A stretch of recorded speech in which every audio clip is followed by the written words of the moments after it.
সুপ্রিয় দর্শক, আসসালামু আলাইকুম। কেমন আছেন আপনারা? নিশ্চয়ই ভালো আছেন। আজকের ভিডিওতে আপনাদের সবাইকে স্বাগত জানাচ্ছি। আজকে আমি আপনাদের সাথে শেয়ার করব খুবই গুরুত্বপূর্ণ একটা টপিক নিয়ে। মাঝে মাঝে আপনারা আমাকে অনেকেই প্রশ্ন করেন যে আপু, আমার সব কিছু ঠিক আছে কিন্তু তবুও ডাক্তার সিজার করতে বলছে, এখন এই অবস্থায় আমি কি করতে পারি? চলুন জেনে নেওয়া যাক এই সিচুয়েশনটাকে কিভাবে হ্যান্ডেল করতে হবে।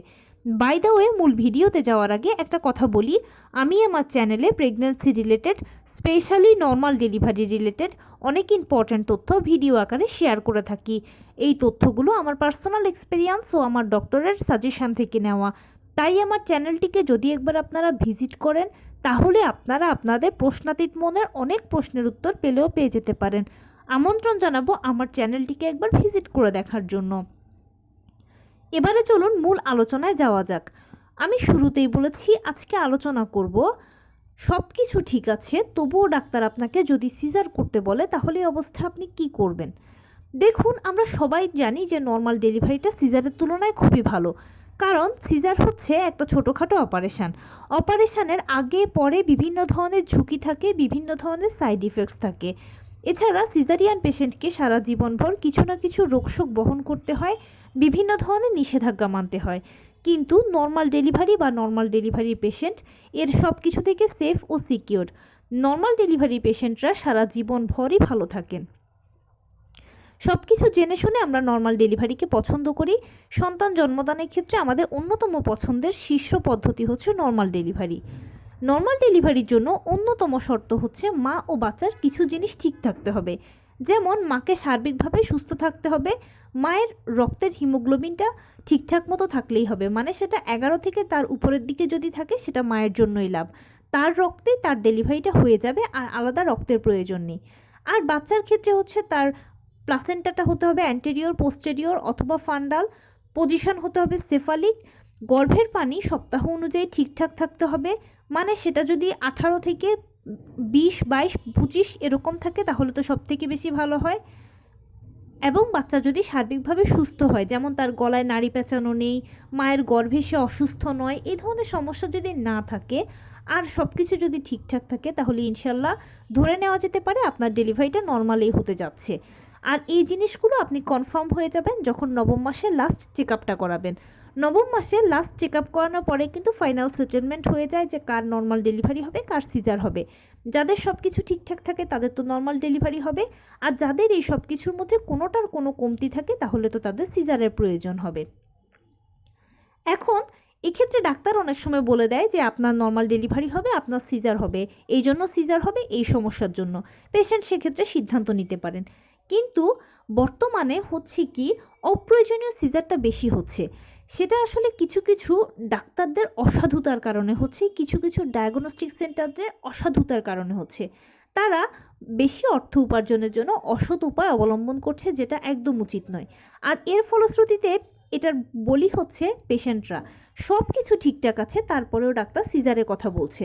এখন এরকম হলে যেহেতু আমরা ডাক্তারের কথার উপরে যেতে পারি না, এদিকে আমরা দেখতেও পাচ্ছি আমাদের ছোটোখাটো নলেজ থেকে যে না, ডেলিভারিটা নর্মালি হতে পারে বা আমি নিজে নর্মাল ডেলিভারির জন্য ফিট আছি, এক্ষেত্রে পেশেন্ট কনফিউশন হয়ে যায় যে কিভাবে আমি কি করব।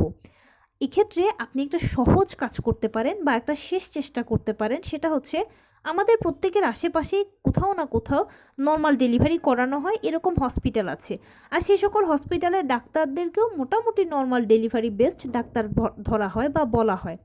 আপনি যেটা শেষ চেষ্টা করতে পারেন, আপনার যে লাস্ট চেক আপ করিয়েছেন নবম মাসে, সেই চেক আপের সব রিপোর্টগুলো নিয়ে ওই ডাক্তারকে, মানে যেখানে নর্মাল ডেলিভারি করানো হয় সে হসপিটালে গিয়ে সেই ডাক্তারের সাথে একবার আলোচনা করে নিতে পারেন।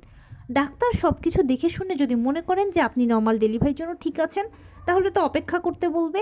আর যদি ডাক্তারও দেখে শুনে বলেন যে না, আপনার কোনো কিছু সমস্যা আছে, কম আছে, সিজার লাগবে, তখন তো সেক্ষেত্রে আপনি এবারে শিওর হলেন যে না, আমার আসলেই সমস্যা আছে, এই জন্য সিজার লাগবে। সেক্ষেত্রে আপনি কোথায় সিজার করাবেন, আপনার আশেপাশে কোন হসপিটাল, কোন ডাক্তার ভালো আছে, সেটা সি সেকশনের জন্য আপনি নিজেই নির্বাচন করতে পারবেন। নর্মাল ডেলিভারির জন্য অপেক্ষার বিষয়টা 3 ধাপে করা হয়।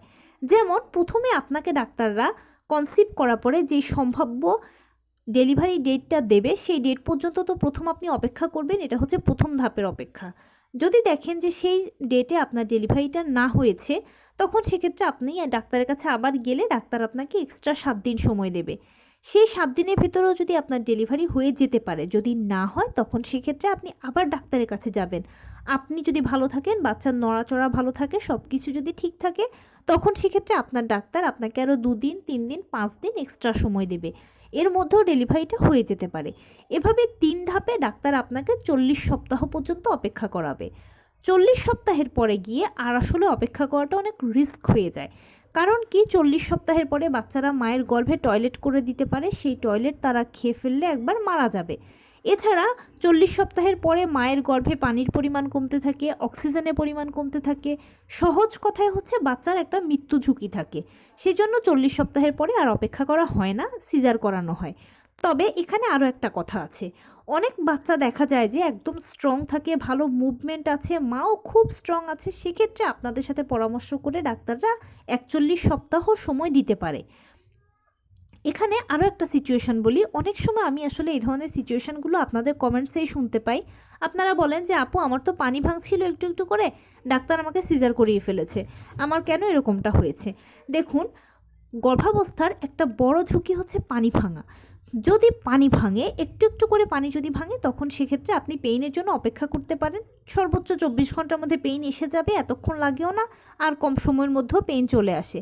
কিন্তু যদি দেখা যায় যে পানি ভাঙছে কিন্তু জরায়ু মুখও খুলেনি, কোনো পেইনও ওঠেনি। জরায়ু মুখ খুললেই তো পেইন উঠবে, পানি ভাঙার মধ্যে জরায়ু মুখ কিন্তু খুলে যাওয়ার কথা। এখন আপনার যদি এরকম সিচুয়েশন অনেকের হয় যে পানি ভাঙছে, জরায়ু মুখ খুলছে না, পেইনও আসছে না, অপেক্ষাও যথেষ্ট হয়েছে, তখন সেক্ষেত্রে সিজারের প্রয়োজন। তখন সেক্ষেত্রে ডাক্তারকে ভুল বুঝবেন না। কারণ খুব বেশি যদি পানি ভেঙে যায়, তাহলে বাচ্চারা মায়ের গর্ভে মারা যাবে শুকিয়ে। কারণ বাচ্চারা মায়ের গর্ভে এই পানির মধ্যে ভেসে থাকে, বেঁচে থাকে। এখন পানি যদি বেশি ভেঙে যায়, তাহলে তাদের বেঁচে থাকার জায়গাটা নষ্ট হয়ে যাবে, বাচ্চা গর্ভের ভেতরে শুকিয়ে মারা যেতে পারে। তাই যদি কারো এরকম সিচুয়েশন উপনীত হয় যে শুধু পানি ভাঙছে পানি ভাঙছে পানি ভাঙছে, জরায়ু মুখও খুলছে না এবং সেই সাথে পেইন তো নেই, তখন সেক্ষেত্রে কিন্তু সিজার করার প্রয়োজন হয়। তো এই ছিল আজকের ভিডিও। কেমন লাগলো বলুন? যদি ভালো লেগে থাকে ও হেল্পফুল হয়ে থাকে, তাহলে প্লিজ লাইক, কমেন্ট, শেয়ার করতে একদম ভুলবেন না। আর সেই সাথে আমার চ্যানেলটিকে সাবস্ক্রাইব করার বিনীত অনুরোধ রইল। পাশে থাকা বেল আইকনটি ক্লিক করে দেবেন, যেন আমি ভিডিও আপলোড করার সাথে সাথে আপনারা নোটিফিকেশান পেয়ে যান। যদি কোনো প্রশ্ন থাকে কমেন্টসে জানাবেন, আমি রিপ্লাই দেব।